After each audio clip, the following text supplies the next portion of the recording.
it's not every week that Bill Belichick and Nick Saban leave their jobs within 24 hours, and you worked with both. But the Belichick thing, we knew this was coming. I actually liked that it wasn't like dragged out and let's try to see if we can get a pick. And it's just like, man, you were here 24 years. Go if you want to keep coaching, go somewhere else. Anything surprise you about how all this played out?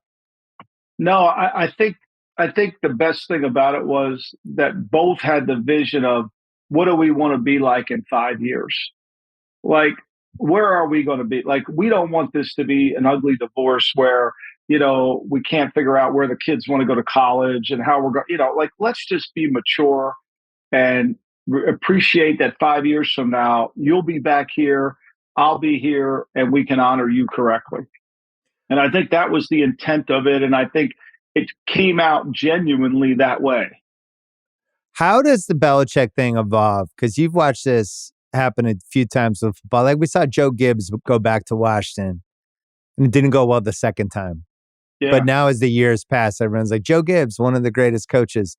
I personally think the last 4 years will kind of fade away with the Belichick era and we'll concentrate on the whole Brady run. But at the same time, I do feel like legacy standpoint, if he does take over a good team and he does have a little more success and maybe wins that one last Super Bowl, I think that last Super Bowl helped Brady in a weird way with Tampa.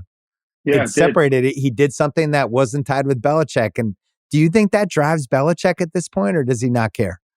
I think he cares about performance. He loves process, but I think he cares about performance. And I think, to me, I wrote this in my book, there is a section of, and it's not going to apply to Bill, but there's that my second stint is killing my first stint problem with coaches, right? Hank Stram goes from Kansas City. Let's matriculate the ball down the field. He goes to New Orleans. It's a disaster. George Seifert goes from San Francisco to Carolina. Disaster, right? Mike Shanahan goes from Denver to Washington. Not a disaster, but not very good, right? So that second stint, and I think it becomes harder the second time, especially if you try to repeat what you did the first time. And I think what you see with Belichick, whether it's the Brady offense in 2000 for the first Super Bowl, to when they won it in the last one, things evolve and have changed over time. And what won't change, though, Bill, and I think people misread this, is how to build a team's never going to change. You need accountability.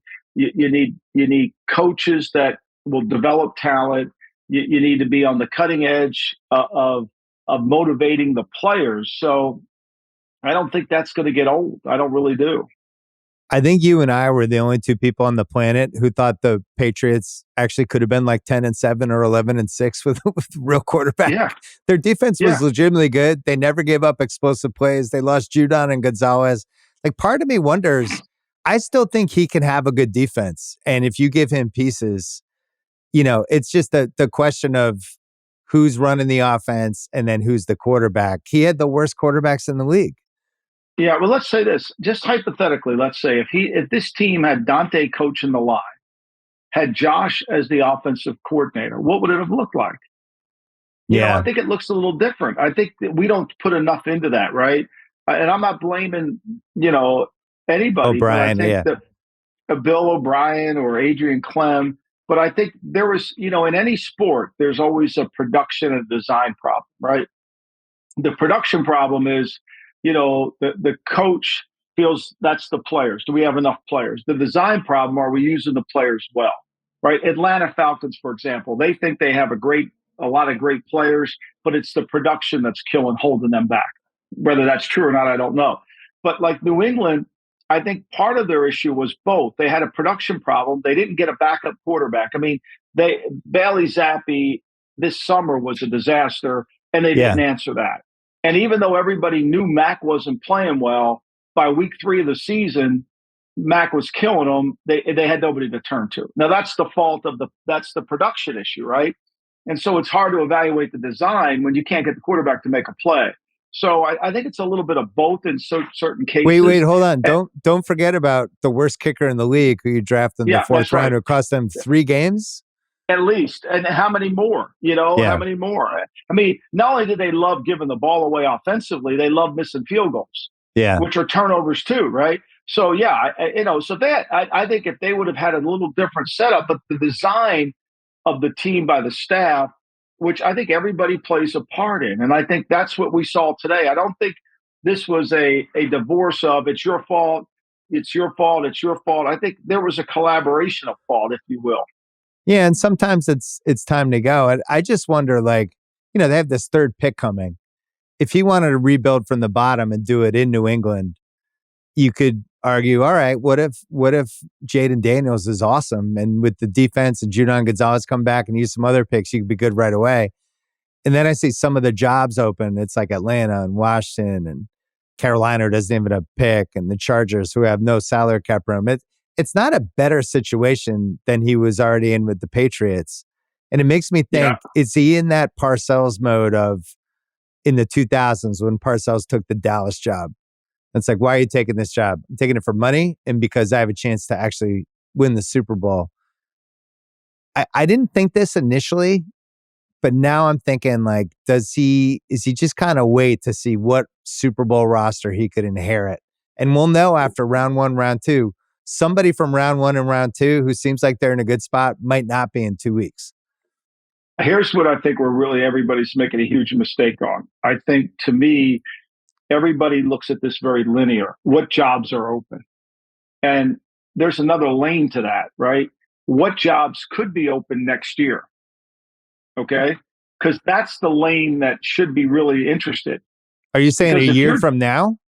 a year from now, if your coach is if you're an owner or a general manager and you're sitting in the room saying the guy's going to have to win next year and he's gone, and this, to me, I know we're talking Belichick, but I've never seen it. Maybe you have in basketball. I haven't seen it in football where this is a generational opportunity. You've got You know what? Here's three. an example. Steve Kerr and the Warriors, when he took over that 14-15 Warriors. I think that's one of the only times I can remember somebody walking into a ready-built championship situation. But look at it from the other side. How many times have you seen this many great coaches available in a free market industry? Right. You could hire Harbaugh, you could hire Vrabel, you could hire Belichick. And Three Pete Carroll, if proven he winners. wants to coach. And you could hire Pete. He wants to coach. So you got four guys that have above a 58% winning percentage that you could hire. Harbaugh's 71% in the NFL. I don't know if Vrabel's at 50 over that, but he's close. And at the last 2 years hurt him. Wait, Belichick and Pete. you're not including Frank Reich, right? He's not No, in the I'm not four? including Frank Wright. No. Okay, just So, want to make but sure. you're right. So now you have a chance to do that. So really, to me, I call this a generational opportunity because, Kennedy used to say this all the time. He said the Chinese have two brushstrokes for the word crisis. One brushstroke stands for danger. The other stands for opportunity. To me, what looks like a crisis for some teams today could be a great opportunity because you're never going to have this many great coaches available. So now I know this makes no sense at all because they're tremendous. But if you're the Jets owner and you have Robert Saleh, who you've watched coach for 50 some games, and He he's a did, he went 33. 7-10 though. I mean, come on, Mike. They didn't have a I know. quarterback, unlike no other team was in a situation like them. I know that. So why would you make a change? Yeah, why? He's fine. Why would you change that? So, but to me, I think there's a great opportunity. Like, that's where we're missing the boat. Like, if the job of any owner or any general manager is, what can I do to improve my team today? And if I have to remember, now this is a great one. The great Leon Hess. I don't know if Hess Oil was up in Boston when you were growing up, but he started Hess Oil. Was a billionaire. Wonderful human being. Wonderful human being. But he had the same scenario. He had the same situation. He loved Rich Kotite. Don't ask me how, but he thought he was his son. And so when he had the opportunity to hire Rich Kotite when he got fired after taking the 7-2 Eagles out of the playoffs, okay, he fired Pete Carroll to hire Rich Kotite. He was thinking the right way. Wrong guy, right? Never. But to league, we just think we're the openings. I don't know where this is going to go because no one's fully declared themselves because these coaches have never been in the market before. I mean, go through it. If you were if you're a team that's in the middle of the road, and like just actually make the list the other way. John Harbaugh's not getting fired. You wouldn't replace Sean McVay. You wouldn't replace Kyle Shanahan, Andy Reid, D'Amico Ryan. It's like I wouldn't replace Kevin O'Connell because I think he's a good coach. But if you're Green Bay, would you replace Matt LaFleur for a chance to get one of these guys? Right. Would you? I mean, well, what about I'm not trying Buffalo? to get What happens if Buffalo looks like shit in the Pittsburgh game and then loses in round 2? And it's like, we have Josh Allen. How many more years are we going to waste here? Yeah, like I'm not trying to get anybody fired, but I think I'm trying to change the mindset of the way people look at these openings. When you have this many good coaches out there, right? When you have this many, there's no time it's ever going to happen again. It's the solar eclipse of coaches. That's a good way to put it. And so you got to take advantage of it. There's great opportunity here. Like if I'm Jacksonville, right, and I underachieved as a team, because don't tell me you haven't. I have a quarterback that's underachieving. I got to pay him $100 million. I got to pay him $200 million. I can't not sign him. If I'm Shah Khan, do I say, maybe I should go get Jim Harbaugh? Maybe that takes care of all my problems. Or do I say, I hope Dougie's going to be able to do it? Well, meanwhile, you have a bunch of jobs open and none of them are totally appetizing. They all come with either you don't have a QB or you don't have a first round pick or you have salary cap trouble. Even a job like Vegas, they're already paying like $80 million to all these other coaches. Right. On top of like, they don't have a shitload of talent. I think Atlanta's probably the most interesting job to me because I do think they have talent on both sides of the ball and they're only missing the quarterback piece. And maybe you could get lucky with the quarterback. But the more interesting teams to me are the teams that are still in it. Like if Dallas flames out, what if the Packers beat Dallas? What if Buffalo loses in the first 2 rounds? What if Philly loses to Baker Mayfield on Monday night? Like there's variables and we're always like, oh my God, I can't believe that guy got fired. It happens every year. Somebody gets fired every year coming out of the first 2 rounds. And then if it's like a ready-made roster and you have your choice of these plug and play dudes, Harbaugh's younger, so he has a chance. Like if he really wants to build something, you go to Washington, it's a second pick, new owners. This is now a 6-year. I can build up rent. But Carroll's in his 70s. Belichick's going to be 73. Like I can't imagine they want to build something for the next 4 or 5 years. Or am I wrong? I think that what he would do is build an organization. Like Arthur Blank has always gone big game hunting. Yeah. I mean, he tried to get Joe Gibbs. He tried to get Parcells many times. And, and Belichick, see, the beautiful thing about hiring someone like Belichick or Vrabel is they're going to lay an infrastructure down for your team that will withstand forever. See, what we're about to learn is what was once the Cleveland way, which then became the Patriot way, which then became the LSU, Alabama way, Michigan State way, and really confirmed into the Patriot way. We're going to find out if it's the Belichick way or if it truly is the Patriot way, right? We're going to find that out. And the next team that gets Bill will have that way. And so that way, if it's done correctly and it's taught correctly, it has sustainability. Let's go back to Parcells. Jerry hires Parcells for 2 reasons, which I thought were 2 reasons. I think it ended up being 1. He gets Parcells in because he needed credibility and he needed a stadium. You bring Parcells in, he built that stadium for Jerry, right? Yeah. And I thought he was going to help, and I probably think he did. I bet you Stephen Jones would say being around Parcells for 3 years really taught him a lot about the game. And that helped them sustain success. I think if you bring Belichick in, you're going to have this sustainable infrastructure that if you're smart, you can let it run. You can let it continue to go. And it's a plug and play thing if you get the right guy there.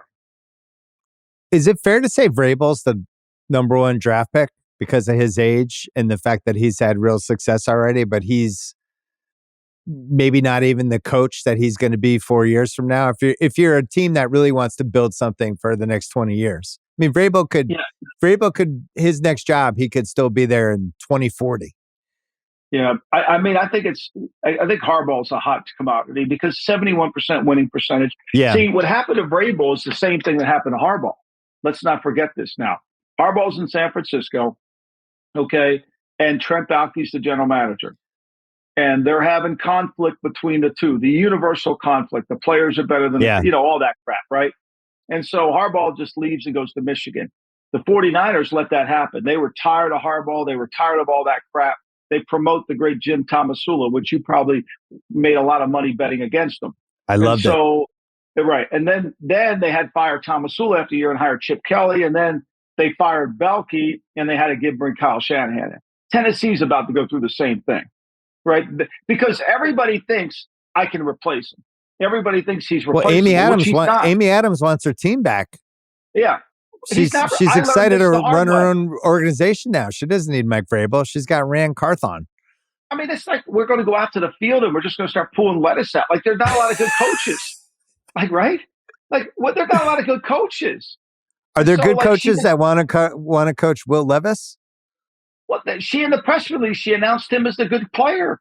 Like, you talking about a delusional press release. You talking about somebody who's, I mean, you walk in there, I got to make him a player? No. So I think with Vrabel, what he proved is Vrabel is going to get better. Harbaugh is going to get, but they both have to be in the right situation. If you go back and read The Education of a Coach by Halberstam on Bill, there's a quote in there that Halberstam writes that when Belichick left Cleveland, any job he was going to take, which is why that famous press conference occurred, I won't be the HC of the NYJ, is because he wanted to install his culture. And everybody thinks, like people are saying, well, if you hire Belichick, you can't let him do personnel. Because you can't let him run everything. Well, you got to let him run the culture. Like, you got to let the coach run the culture. And if the general manager and the coach aren't on the same page, you don't have a culture. You don't have. What you have was what you hear. When you were growing up, what did you hear about the Patriots with Dick Steinberg? Great team, great athlete, they couldn't win shit, right? Well, that's because Steinberg was bigger than the program and the coach could never set the culture. And so that's the problem. The next job Vrabel takes, the next job Belichick takes, the next job Harbaugh takes, the owner's going to have to say, you run the culture. And like Washington doesn't appear that way. Washington's got more people involved in the interview process than anybody. I mean, they could run. They have the Merv Griffin show, the Mike Douglas. They got a bunch of people doing interviews. They have it in Hollywood Squares. It's 9 squares and 3 rows, and the coach comes in and he just talks to the 9 people. Around. I mean, I never see anything like it. Like when you have that many people, you're interviewing that many people involved. Doesn't the owner, isn't he supposed to say, this is what my team looks, this is what I want my team to be? If you're Arthur Blank and you call Bill on the phone and you say, Bill, I want you to build a sustainable organization that here's is money. built on the. Yeah, here's the check. Right. Here's $100 million for 6 years, please, or $130 million for 6 years. Please build me a sustainable something. Yeah, I mean, because like the money's not an issue anymore. These owners they're making so much money with the cap and everything. So are the players. So Saban had a quote that I thought really jumped out to me, and it's something that confirmed some of my Belichick feelings his last 10 years. When he said, did you read the quote where he said, I'm paraphrasing, but it was something like, at age 72, I could still do the 14-hour work days, but I can't stay on top of everything the same way I could when I was age 62. Like he's basically admitted, like, I can still put in the work. I don't feel like I'm at the same level of detail. And, I'm getting older, you're getting older. You can see it. Is it realistic to think people can coach NFL teams as they hit their mid-70s? Like, really, like, Marv Levy was the only one, I think, who stayed on that late. Vermeil maybe got old, but for the most part, it's like really unusual. I think he has to have the right band with him. Like, I think Nick went through a lot of coaches. And I think what we saw at the end of Bill's reign was he lost a lot of the people that he needed around him. Yeah. And I think those, like the thing is most people in Tennessee, I think most people in New England are really not going to know everything that Bill did until he's gone. Because there's so much shit he took care of that Tennessee that you took for granted. And I think when you start to lose allies within the building, he thought that he could do it with some of the guys that they brought in. It didn't work, and they have to take responsibility for it. But I think they can still do the job. I just think they need more people around them that understand who they are. So you're saying it was like Michael Corleone, Godfather 2, when he's down to like Al and Right. Connie. And that's like That's his right. brain trust all of a sudden because he's even pushed out Tom. It's like, Tom, you're out. Kim, And there's nobody around that he can rely on, that he can trust. Remember, and it's a great analogy. Remember, when he gets shot, the only person he really can trust is Hagen. So he calls him in there, and at this moment, I'm making you the Don because you're the only one I can completely trust.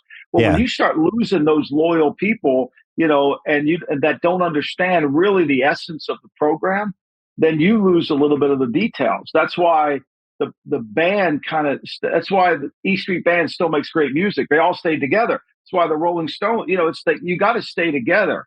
I'm sure they wouldn't be the same if they had to start changing all these parts. yeah.